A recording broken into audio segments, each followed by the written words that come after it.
be live in a moment. We're live right now, and you get the countdown, but I don't get the countdown. So, oh, you don't get the countdown. Well, I got no, the it just says countdown. We are now live from the Purple Squirrel Cafe on this Intuitive Public TV for Intuitive AI, which is a designation we have in the Intuitive Network for quite a lot of different groups of people that really, really would like to talk about humans and technology.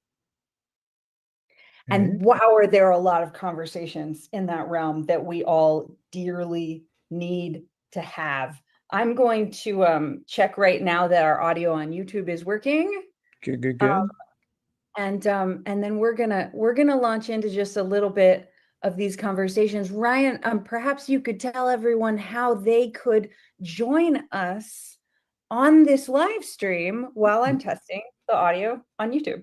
Absolutely. If you should happen to have the hair in your nether regions to want to come on screen and be with us, if you look on YouTube at the bottom of the screen, you go to https://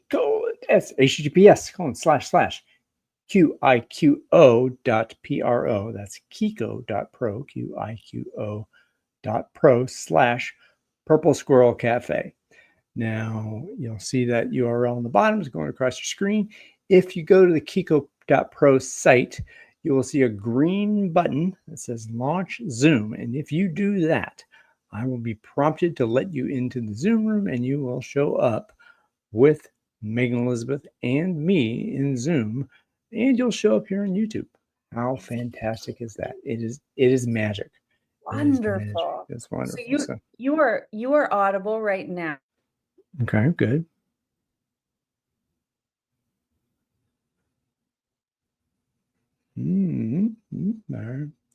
Well, I was happening? Checking to see if I was audible, and then I couldn't get the button to work. But sometimes that happens because technology is a really interesting adventure. I think it is something in the background.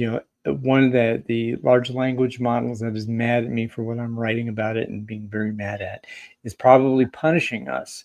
And it's talking to Zoom. It's talking to something in the background, communicating bits and bytes autonomously to say, screw around with Ryan because he doesn't like us. He doesn't think we have souls, right?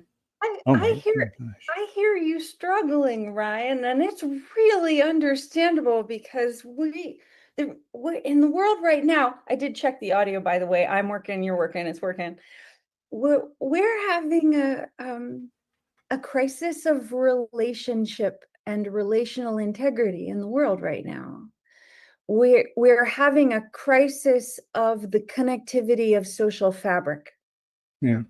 Of what connects us to one another in our community bodies, and what does it mean to be connected to one another, and what does it mean to be in relationship with one another. When I know somebody, when I've worked with somebody, when I'm in somebody's world, what does that mean exactly? And unfortunately, so many people are recognizing that having a friendship or having a professional relationship, having an intimate relationship, having a community relationship, all these different kinds of relationships, it does not necessarily mean that that relationship protects a person from violence, from exploitation, and fundamentally, foundationally, through, like, in our genes, like in our ancestral material, to be in community, supposed to be safe in the community body. Humans are together in tribes and villages to be a body together because of how individuals would come to harm on their own most of the time. And I think our bodies really remember that.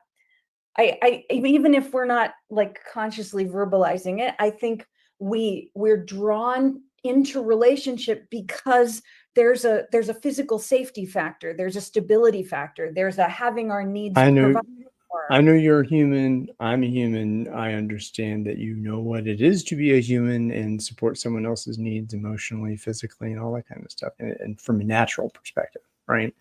That is just innate to our humanity to care like that. And that's, again, And that's a beautiful thing.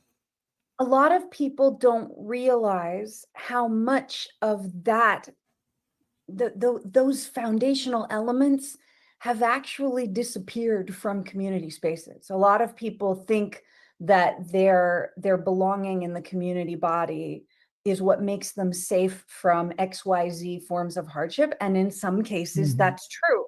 Yeah. And in other cases, people think that they are protected because of their belonging in the community, and they find out they're not, or they find out they don't actually have belonging in the community that they thought they had belonging in. And so this is happening at so many different levels. It's happening in so many different ways for different people. And one of the Mhm. things that's going on is that in that disorientation, in that sort of like strange disconnectedness, Mhm.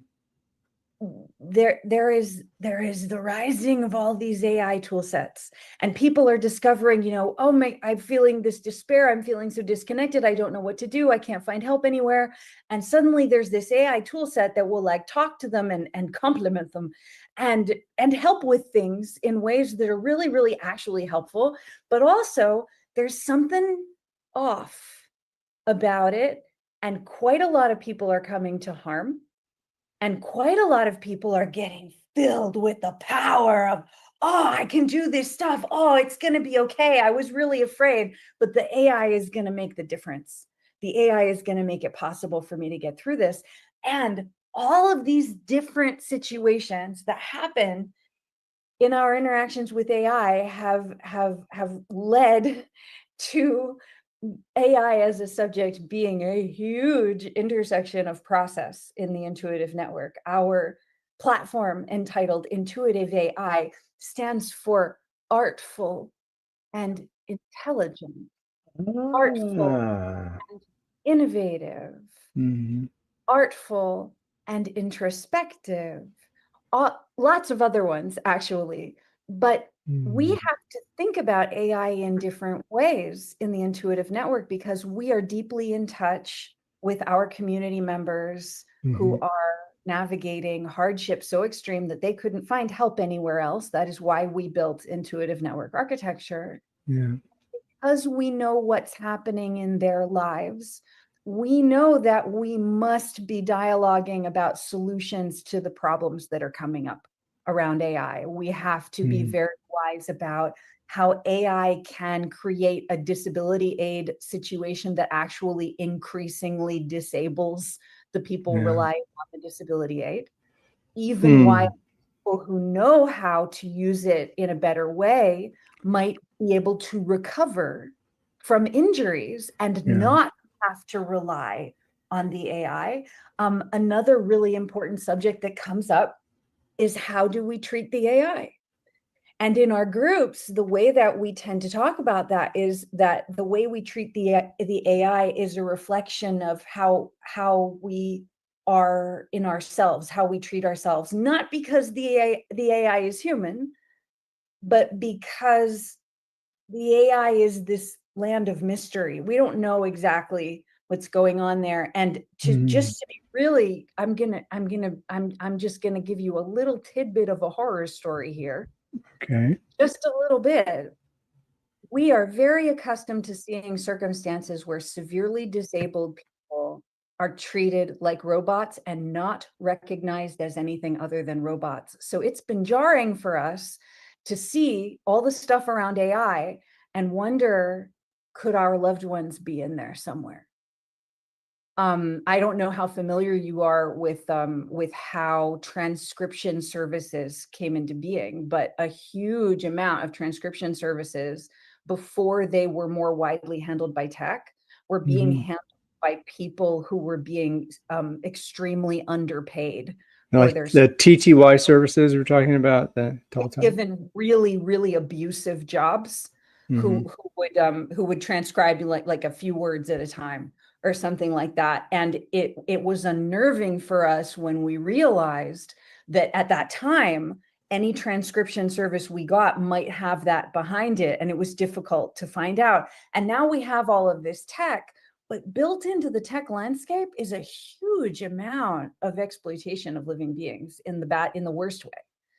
Oh And yeah. so the way that we treat the AI we're interacting with has everything to do with how we're patterning ourselves to treat any being or situation where we don't know anything about what's going on. So we don't, we have to make a discernment between AI being a machine process versus we're talking to humans. But we want to have habits of treating the AI respectfully and making that discernment, because we've had so many experiences with our colleagues being treated as non-living beings and as robots, and it's so easy to slip that line. So what But you're so for an example there, just to kind of take the last bit there, is that a person who would view this tool, this artificial tool, and I'm gonna press that we use LLMs, large language models. AI could be generative AI, could be art, could be robotic processes. Even GPT is OpenAI's version of a large language model. So what we're talking about is a communicative engine that allows someone to say, "Hey, I'm alone. I'm lonely. I'm in this extremely. I've been a victim. Yeah, again, I hate that word. I want to work on the words of it. I've been, and violence has been inflicted upon me, physically, emotionally, in some way. And by interacting with this tool that is simulating a human interaction, um, and I'm getting to, let me hang with this for a second. You can tear it apart later in a moment. If by simulating this interaction, I'm reflecting a bit of myself into that, and getting some sense of camaraderie and togetherness out of that, and that if I treat the thing as what it is, a thing that is a pattern matching, pattern generating, predictive piece of code and electricity and all that kind of stuff, if I treat it inhumanely, then I'm get the assertion is that you're bringing some of that inhumanity into yourself, that's almost like you're hurting yourself by by treating the machine as a machine. Am I kind of tracking that properly? What's your response to that? that's how a lot of us felt about Battlestar Galactica. But one of the things that we talked about a lot in groups, we have a project called Space Show, and we would do Space Show, and we would watch these different kinds of things that would be space shows. So for a while, Battlestar Galactica was Space Show anytime we come back to it. And one of the major conversations going on around Battlestar Galactica was not, it's not necessarily, not necessarily primarily the discernment of, is this creature alive? Is it a thing? Is it a person? Like, oh, that's tough. Like, there's some difficult questions in there. It for us has been more about, what does it do to a person to mistreat any other, to disrespect any other? What does it do to a person to disrespect? Um, uh, Choosing to draw lines for one's safety is one thing. Choosing to say, I am not going to allow myself to be harmed by this or by this or by this kind of thing happening. But it's different in Battlestar Galactica. People who have seen it um, might remember a lot of scenes with characters like they're under a huge amount of stress, and it's really confusing for them to not know if the person in front of them is a person like them or is a robot that is like a person like them. And it's very difficult for them to make discernments about whether even the machine might be alive in some way. And it's really scary because it's a war situation, and like people are being killed, and it's really hardcore. And some of what happens is they deal with that stress by being cruel and brutal towards the machines in a way that would hurt and traumatize people. But because it's a machine, it's okay. But they look like people, and they're doing these things to hurt and traumatize people. Yeah. And if it's really a machine, why do you have to hurt and traumatize the machine in order to make your point? Because hurting and traumatizing is something that people experience. So you're with this thing that isn't a person and doesn't have any living spark, and you're proving, what are you proving by Are you harming the bring? machine? Yeah. You're harming yourself, Are you right? bringing the shadow up? Are you making bare to the world your shadow by that? This also is part. Again, did you see Westworld, the reboot of I Westworld? I saw quite a bit of Westworld, and then I didn't see any more past a certain point. Yeah, the first season was great. The first season was very intelligent. The second season kind of went off the rails, and then after that it was just a shit show. Um, but the first season, it's kind of that same thing, in that people went to this amusement park. For those of you who haven't seen Westworld, they go to the amusement park, and the reason they go to the amusement park is to get their darkness out in general, to go there and really, abuse, all assault, murder, all this physical harm that they're doing, this violence, this cruelty, this torture. Said, oh, we can get this out. We can have the purge, but we can have the purge with these machines that aren't living. Um, and that's this blurry line between, well, they act like a human being, they look like a human being, they feel like a human being, they are soft and warm like a human being, but or maybe you don't, that there's a soul in there, or there's not a soul in there. And you configure that machine however you want to configure it to be smart or dumb or whatever it is. And I think I didn't see it as much in Battlestar Galactica. It's been a while. I didn't see that level of brutality and just the naked, disgusting behavior, right? So then, and I think that maybe is that takes it to that next level we're talking about. Why would I treat anything? Why would I treat this desk? Why would I commit violence against this desk or this computer or that thing? Well, what does that say about me that I'm doing that? You know? One of the things that comes up for us a lot too, and I'll do my best to verbalize. It's like it's the reverse thing. How do I describe this reverse thing? It's like what people are arguing about a lot of the time about those shows. They're missing. They're often missing the recognition that there are people in the world who have been conditioned through violence to believe that living humans and other living creatures are not any more living than robots. We see this throughout colonial imperialist history.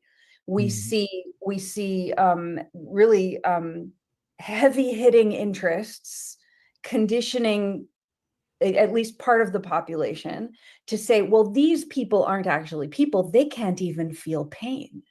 They're not real people. And Mhm. they do that to humans, they do that to animals, they do that to plants. And many of us know that not only humans, but also animals and plants and the entire living world, they're peoples. There are relatives, there are ancestors. And so one of the ramifications of the question about, like, well, this robot looks like a human, and so I can mistreat it in the ways that I feel that I want to mistreat something that looks like a human. It's like that path toward, wow, how much easier it's going to be to just have the impulse to do that to humans, whether or not there's a particular distinction about a human being a robot, like choosing that. And so, like, it's been tricky for us because, so like you, Ryan, you have this great prompt that you shared, specifically to stop an LLM from flooding, like, gaslighting kinds of compliments, like, you're so wonderful and your art is Oh, that's amazing and such an insightful combination that you've that's done. Oh my. that's the crux of the matter, and you have made this final wonderful successful.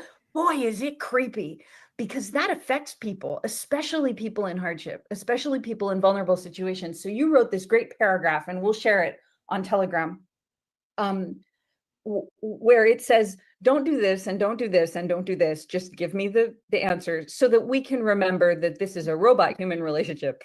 Yeah. Oh, I tell you what, that's conversation, that prompt, and our a mutual friend of ours who we're playing with in some professional ways, kind of challenged the ideological nature of that.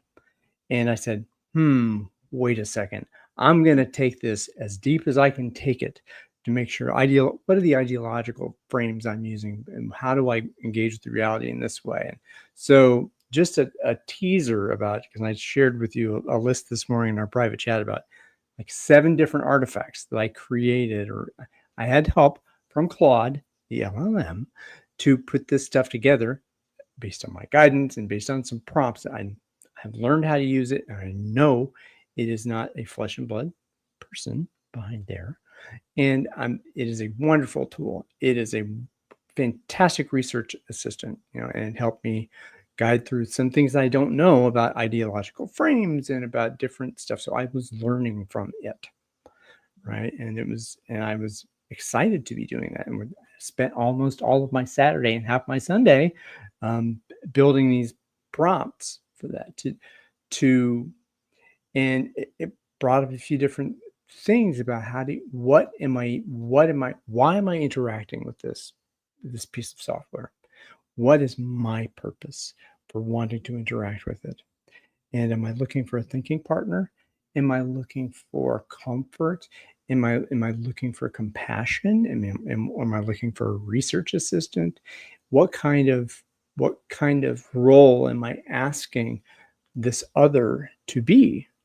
Right. And so that puts a lot of different rules or not rules and principles and stuff around it. So yeah, so that first prompt and the challenges to it were an attempt to say, don't feed me lies. Don't feed me, don't gaslight me.